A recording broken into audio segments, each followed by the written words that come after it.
안녕하세요. 생존 가이드 코나입니다. 네, 지금 우크라이나에서 열흘째 이 전쟁이 이어져 정말 엄청난 대재앙이 터졌죠. 이미 100만 명의 이 시민들이 해외로 탈출했고요. 또 이 수십만 명이 이 지하 대피소로 대피해서 일주일 넘게 대피 중인데 그 추운 곳에 너무 힘들다고 합니다. 근데 요즘 개나 이 고양이 등 이 반려동물들을 키우는 분들이 참 많이 있는데 이렇게 갑자기 터진 지진이나 재난 또 전쟁이 났을 때 이 애완동물들을 어떻게 해야 할지 한번 생각해 보셨나요? 자, 오늘은 여기에 대해서 한번 얘기를 해보도록 하겠습니다. 현재 한국에서 이 반려동물을 키우는 집이 604만 가구로 현재 전체 가구의 한 30% 정도가 되고요. 또 반려인은 1,500만 명에 달한다고 합니다. 전체 인구 한 30% 정도가 되죠. 많은 가정에서 이렇게 개나 고양이 등 이 애완동물들을 자식처럼 사랑하고 키우고 있는데 비상시에 자, 이들도 어떻게 해야 될지 한번 생각해 봐야 되는 것들이죠. 대피소로 데려갈지 또 집에 놓고 갈지 버스나 차로 대피할 때 함께 갈지 여부 이런 것들이죠. 네, 이 대피소로 이 애완동물들을 데리고 가는 것은 원칙적으로는 안 됩니다. 국가재난정보센터에 이 비상대처 요령이나 또 애완동물 재난대처법 매뉴얼이 있긴 있지만은 간단한 지침일 뿐이고요. 실질적으로는 이 법이나 세부 지침, 강제성은 없습니다. 사실 이 재난 상황에서 이 사람들로 복잡하고 좁은 이 대피소에서 주위 사람들이 이 애완동물들을 거부할 확률이 아주 높죠. 작은 고양이나 강아지 정도라면 가능할 수도 있겠지만은 큰 개는 힘들고요.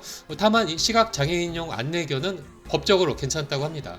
네, 이 비상시 좁은 대피소에 사람들이 많이 모이게 되면 사람들도 서로 스트레스가 쌓이고 힘들어지게 되죠. 만약 옆에 커다란 개가 짖거나 끙끙거리거나 혹은 핥히거나 또 으르렁거리가 한다면은 사람들이 짜증내거나 겁낼 수도 있습니다. 아이들도 있으니까요. 또 털 알레르기가 있는 분들도 있고요. 무엇보다 이 비상시에 이 사람들의 안전이 최우선이기 때문에 만약 이 애완동물이 거기에 방해가 된다면은 당연히 수용 거부나 거부가 될 확률이 큽니다.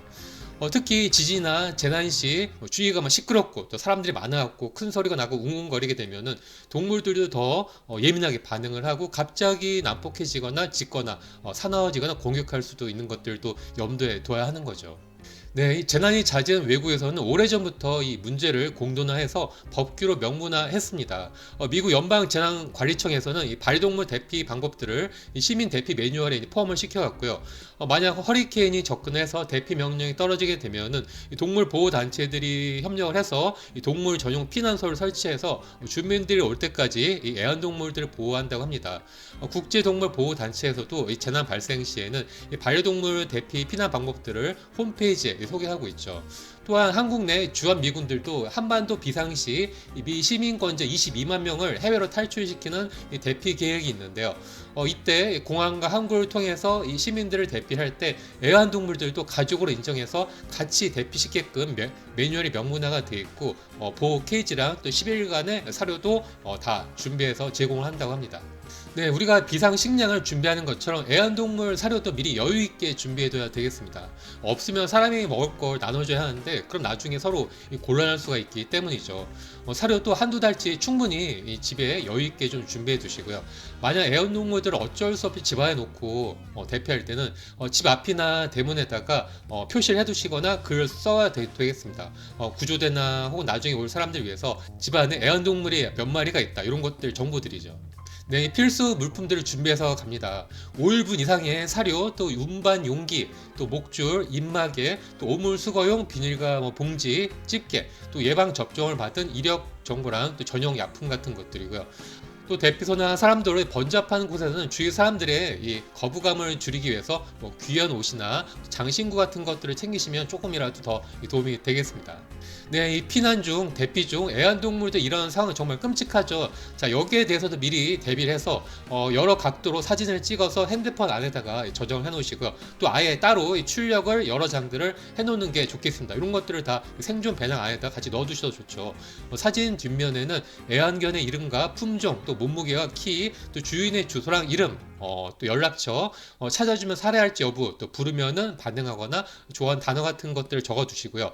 또 아이디 정보 칩이나 인식줄 같은 것들도 꼭 매달아 주시면 좋겠습니다. 네, 전에 10년 전에 3.11 동일본 대지진 때도 후쿠시마 원전이 갑자기 폭발해갖고 마을 주민들이 갑자기 대피해서 그 뒤로는 결국 돌아오지 못했었죠. 그 때문에 집과 축사 안에 있던 많은 소, 돼지, 뭐 오리, 닭들이 다 결국 굶어 죽었다고 하는데요. 때문에 갑자기 비상시 대피할 때도 집안에 가축들이 많거나 혹은 줄에 묶인 큰 개들이 있다면 이런 것들도 어떻게 할지, 줄을 풀어놓고 갈지 이런 것들도 좀 생각해 둬야 하고요. 준비하셔야 되겠습니다. 지금 우크라이나가 전쟁으로 대재앙인데 이 시민들 정말 큰 고통을 겪고 있죠. 빨리 전쟁이 끝나기를 기원하고 그분들한테 큰 응원을 드리겠습니다. 고맙습니다.